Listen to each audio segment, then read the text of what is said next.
on the Zero Hour. I'm your host, Richard RJ Eskow, and I have the distinct impression that Republicans in Congress are strangling Social Security. My next guest will clarify that for me one way or another. I haven't talked to her in a long time. I always enjoy talking with her. Rebecca Vallas is a senior fellow with the Century Foundation, and she's been tracking the administrative problems with Social Security, the Republican inflicted problems with Social Security, but she will enlighten us. So first of all, Rebecca Vallas, welcome back to the program. RJ, it's always a pleasure to be here, and it's lovely to see you. Lovely to see you as well. And I understand you testified before the Ways and Means Committee in the House this week. Is that true?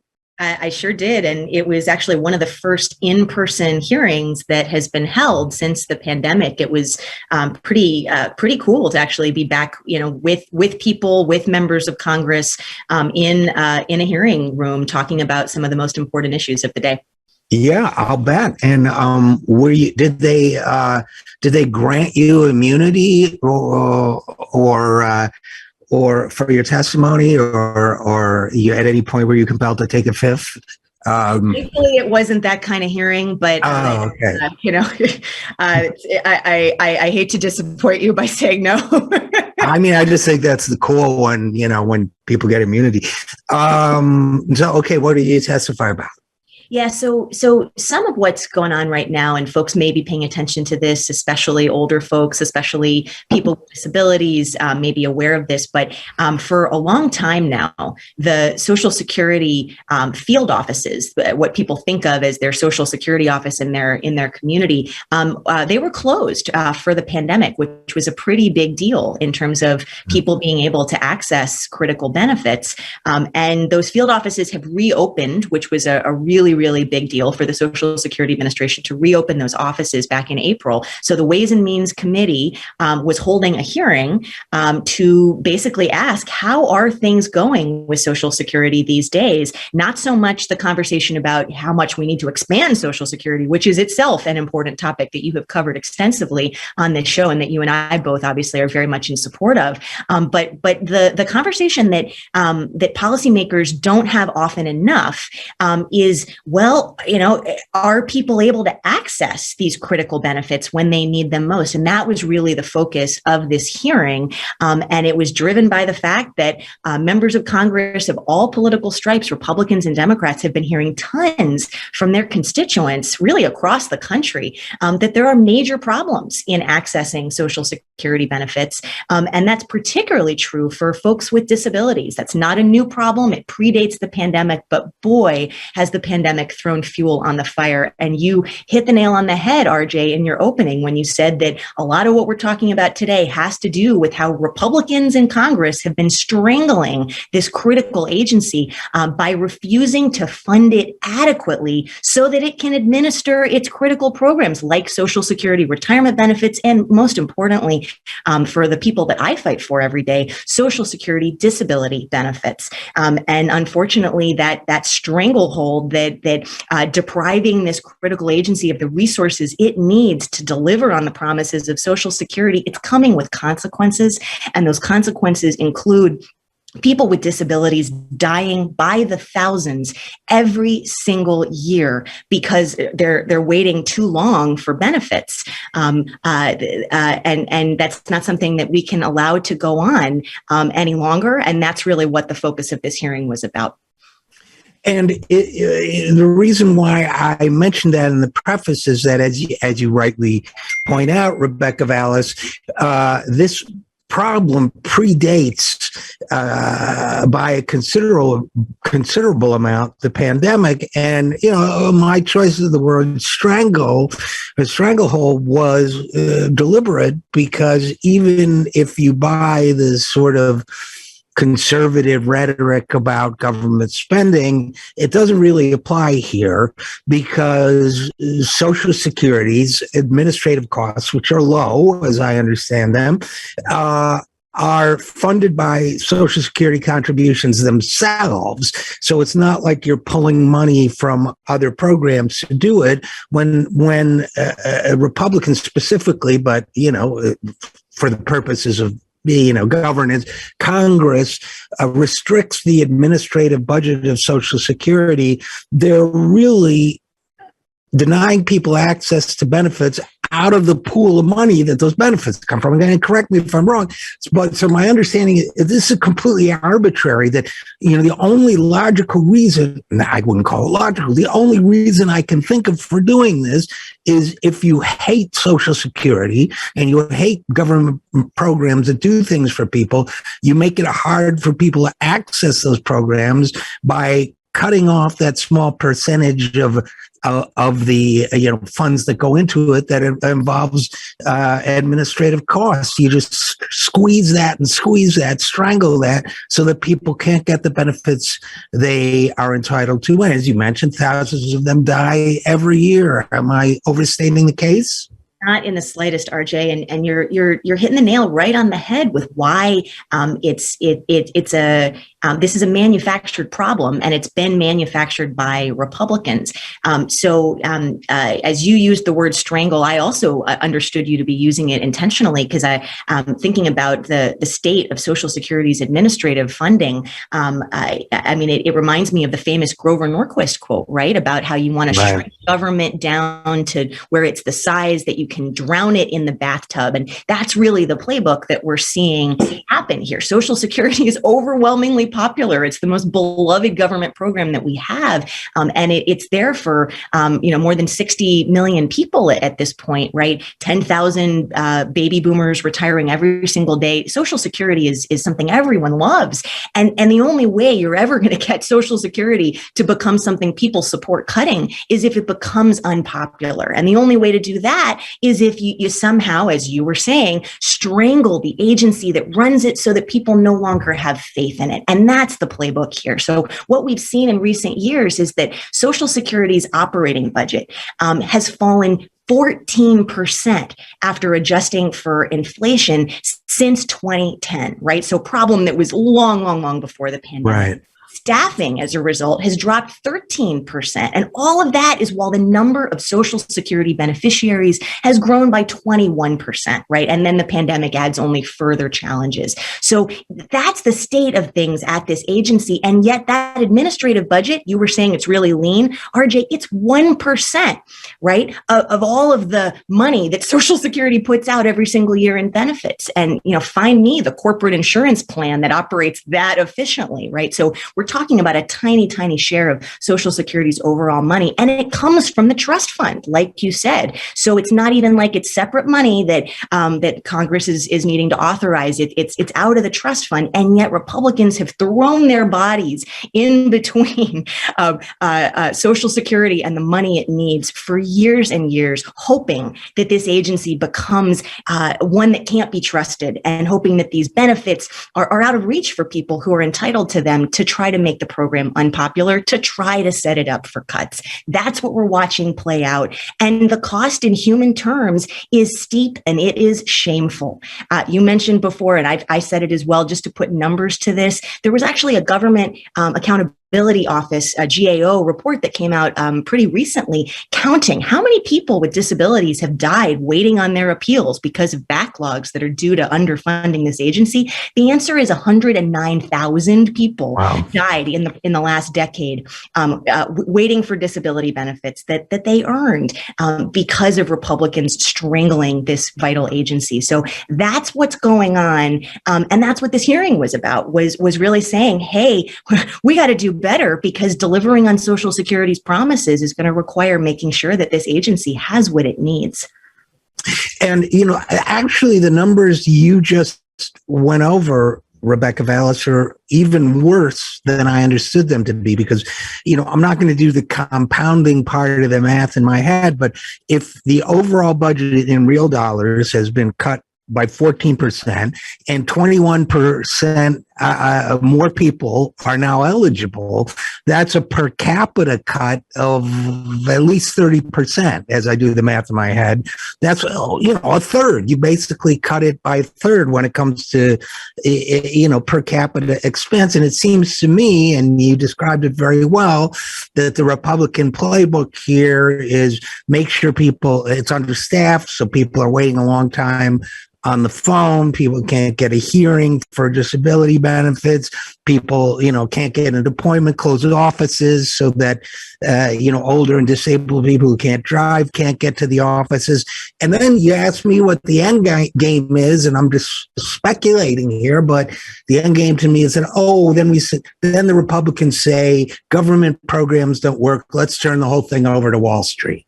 That's exactly right. And privatization was their talking points and their mission back in the 90s and the early 2000s. And that's what is looming beneath the surface, right? If we see and when we see Republican control of government again. So that's exactly what folks should realize, that this debate is really about. I want to put a human face on this conversation, because we've thrown a lot of numbers around, and I feel like sometimes that sucks the humanity out of this. I used to be a legal aid lawyer, as you know, RJ. I used to represent low-income individuals and families in Philadelphia who were struggling to access Social Security benefits.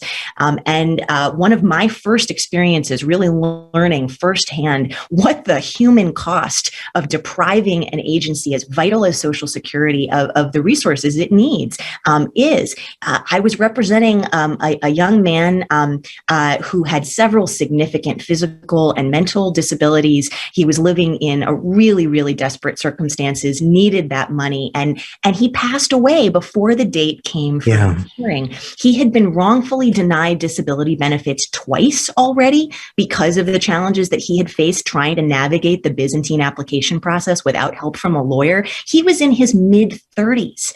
Right. And he died because this agency didn't have the resources that Republicans were telling them they needed to just do more with less. And the thing is, it doesn't have to be this way. If we heard about this kind of a situation in another country, we would say, man, that sounds terrible. Really glad that kind of thing doesn't happen in America, but it does. And it's happening on our watch. And so, I told the members of Congress at that hearing, the casualties are your constituents. That's who's dying.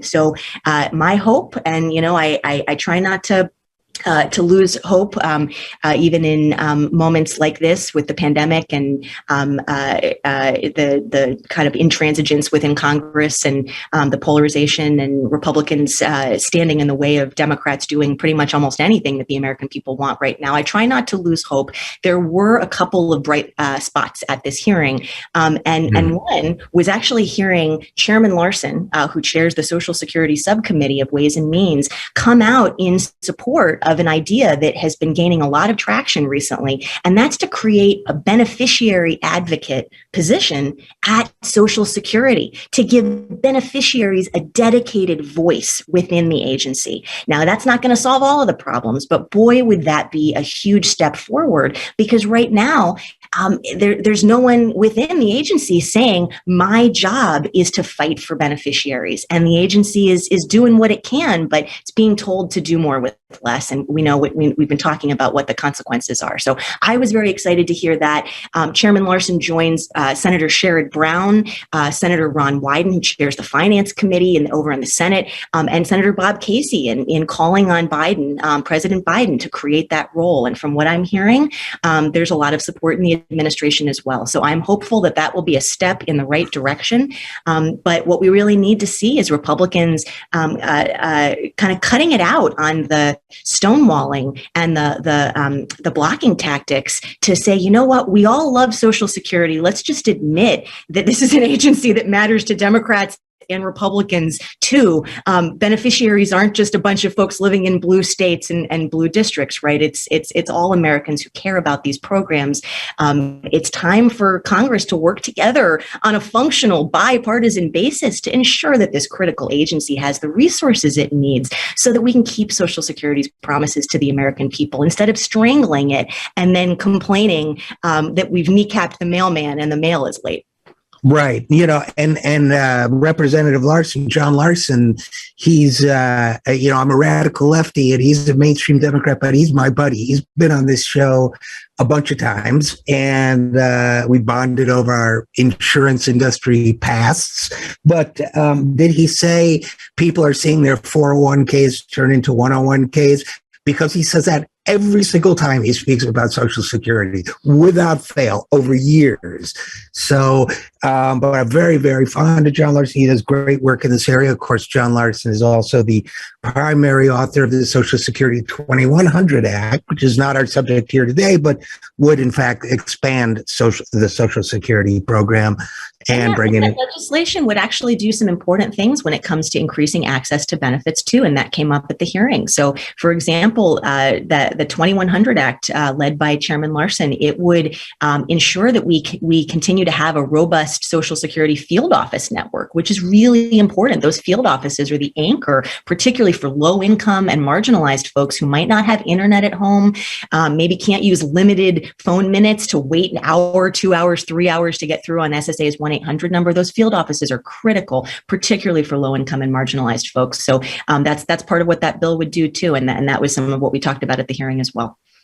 And that's so important. And you've mentioned why it's important to disabled people, which is tremendously important too. And you mentioned why it's important to low-income people. But I would argue also that Social Security beneficiaries as a group, 68 million of them and growing, right? Are more in need, and say this with zero judgment, they're more in need of assistance than the average person. They're older. Some of them are elderly, 80 or above. And, sometimes I get worried that I'm declining mentally. My wife reminds me that I've been like scatterbrained my whole life. So it's not a new development, but I have trouble, it's not easy for me to navigate this stuff online sometimes because I just get bored, but Social Security beneficiaries really need, and after whether it's becoming disabled or after a lifetime of work, they deserve. I would argue they've earned. I mean, it benefits.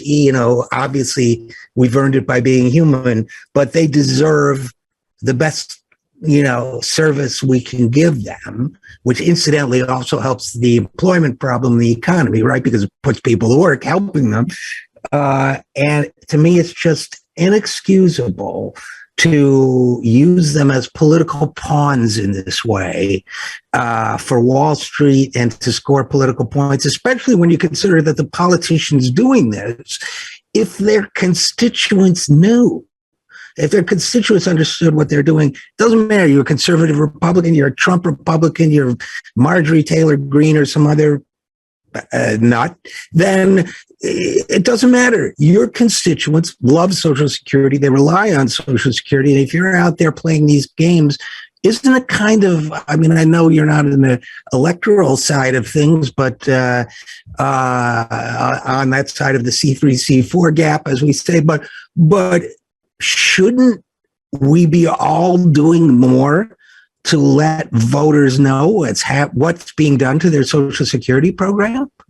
I think that's right. And I think that's what advocates are increasingly looking to do, because we can't just continue to allow the status quo to reign, right? It bears repeating. Thousands of people are dying. People with disabilities are dying every single year, waiting just to get to the hearing, right? to even make their case about why they've been wrongfully denied for benefits. And it simply can't be that way. If people were to know in large numbers that there's a reason for that, and that this isn't just how it has to be. And in fact, Congress has available a very easy thing to do here, which is just to allow this agency to have slightly more, just a tiny bit more from the trust fund to adequately fund its administrative and operating budget, and that would mean all of a sudden people can get through on the phones, right, instead of waiting hours, and people can actually get an appointment when they need it, that people can actually access the benefits that they need. If people knew what the context was here, and that it didn't have to be this way, and who was the villain in this equation, yeah, I do think that would be particularly significant because of how popular Social Security is. You know, RJ, we actually did some polling recently at the Century Foundation in partnership with Data for Progress. We were asking disabled voters a bunch of questions about how they feel things are going on in Washington right now, and we actually found that just 1 in 3 disabled voters, 1 in 3 in this country, believe that leaders in Washington care about people with disabilities. And it's really no wonder why, right? When you look at what we're talking about right now, because when you build a program and when you run a program that policymakers understand is for us, that's when you build it, in a way that actually is something that is deserving of your neighbors and your friends and your family and your loved ones. When you build and you maintain a program, and in this case, it's maintaining a longstanding program in a way that you think of as for a them. That's when you put it out of sight, out of mind, and you say, I'm okay depriving it of what it needs, or I'm okay with it not running well. And that's sort of the welfareization, right, of so much of our critical social insurance system. And that's how we know Republicans feel about Social Security. And we know they want to privatize it, as you were saying. We know that they want to gut it. And this really is the path to doing that, trying to make it seem like it's something that would be better off if it were privatized. So that's really something people need to understand. It's why I really appreciate that you cover this on your show. It's not everyone who says, hey, there was this congressional hearing, let's talk about this. But this is something that needs to not just be talked about in back rooms with, only the legislative staff in Congress knowing what's going on here. This is something the American people need to understand. And they need to understand that it's Republicans standing in the way of delivering on Social Security's promises right now. And, it's such a great point that it really needs to be mass distributed, right? Because, and I was thinking while you were talking, Rebecca, that 3,000 people died on 9/11, right? And I knew some of those people. I worked, with people in that building, and we spent $2.2 trillion of government money. I would say misspent, but of new government spending in response to that, and changed our way of life. Here we have 109,000 deaths of innocent people, and the Republicans aren't even willing to take 1% of the money that's already there and reallocate it. That, to me, is vandalism, is murder, is whatever you want to. There's no expression that's too strong to express to me the obscenity of what they're doing. And particularly because it's not, if you pay $10 a month as your FICA tax, or I'm sorry, $10 a week, let's say, from your paycheck for FICA tax, this wouldn't change anything. One dime from your $10 would go to a different place, so that when you need to make that call, when it's time for you to retire, when you get disabled, somebody picks up the phone, answers it, helps you through the process, and you get the benefits you deserve instead of maybe dying.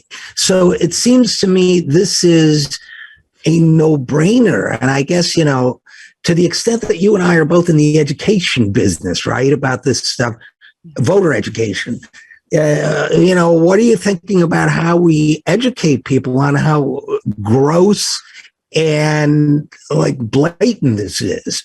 Well, I think it's incredibly important that the conversation about Social Security not only be how much we need to expand benefits, but also how much we need to have a healthy and functioning agency to deliver on the promises of the programs. We talked before about the cost in human terms of underfunding this critical agency, and to me, that's the thing that people need to be seeing. I think eyes glaze over and people stop listening when they hear that the agency has been flat funded for over a decade, and that when when you adjust for inflation, it's 14% of less in operating budget and 13% reduction in stat. Like people hear that and they go, all right, I don't know, that doesn't mean anything to me. But but delays in accessing Social Security's programs, which are for lots of people, millions of people, lifelines, right? Lifelines, whether it's retirement benefits, whether it's disability benefits, whether it's survivor benefits, right? The delays in accessing those programs cause people to skip meals, to go without needed medical care,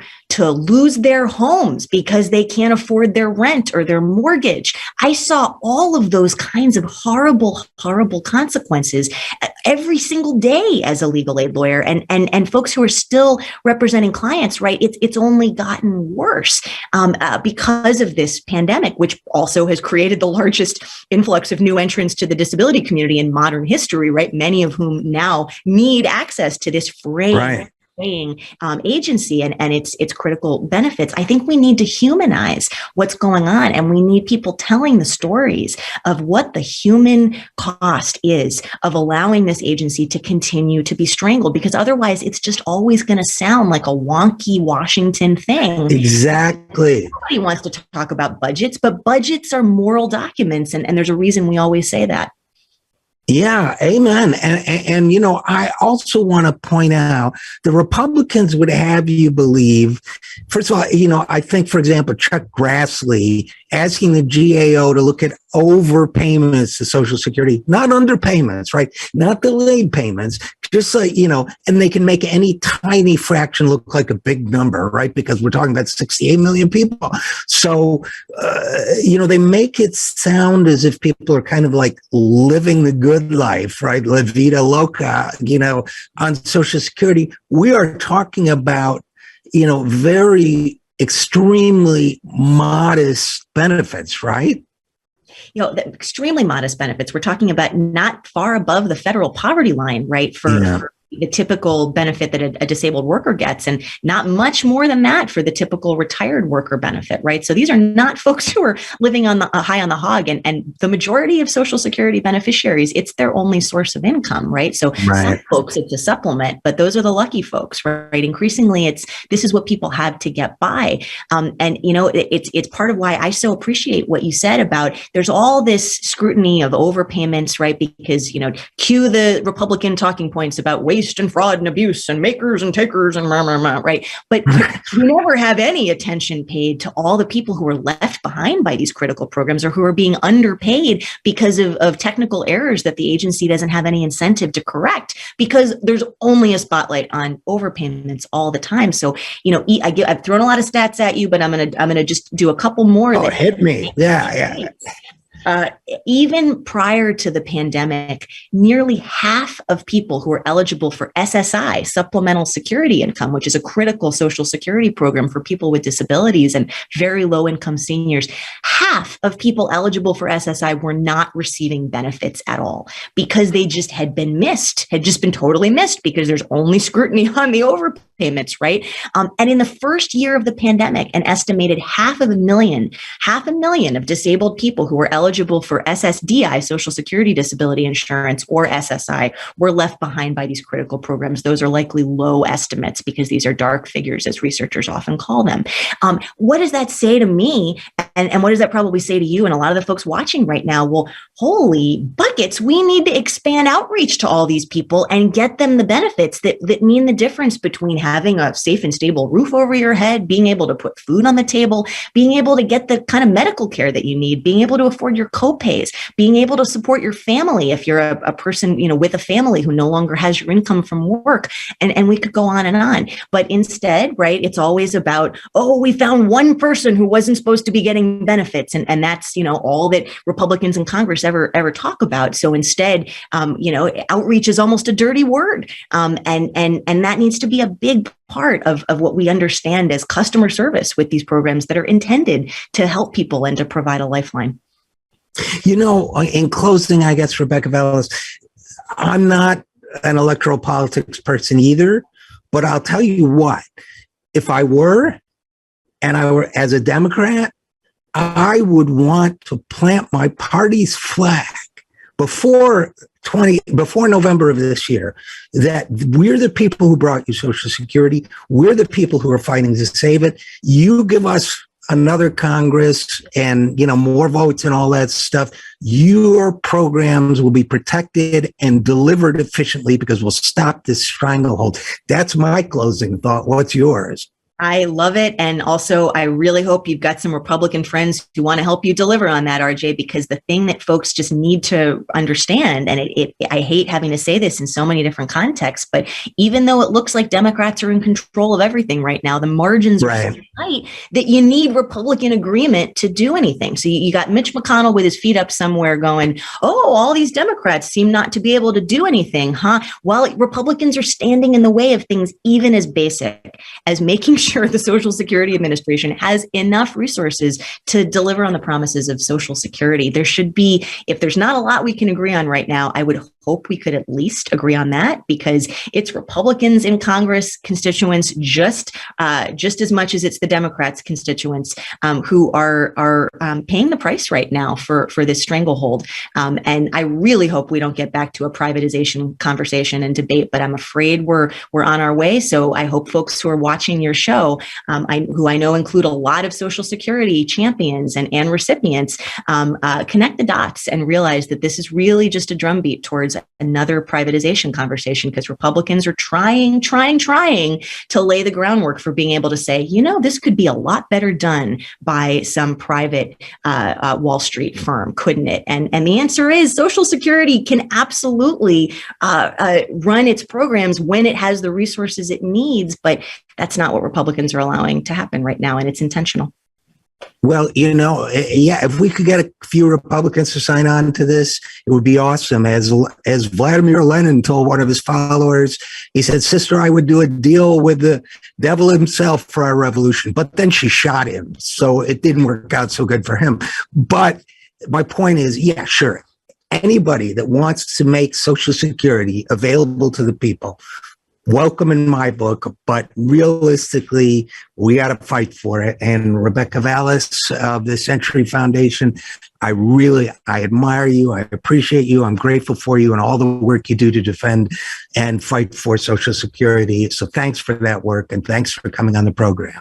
It's mutual, RJ. I always love coming. I always love talking with you. And, I always love talking with you about Social Security. So thank you for doing what you do and for wanting to cover this hearing on this show.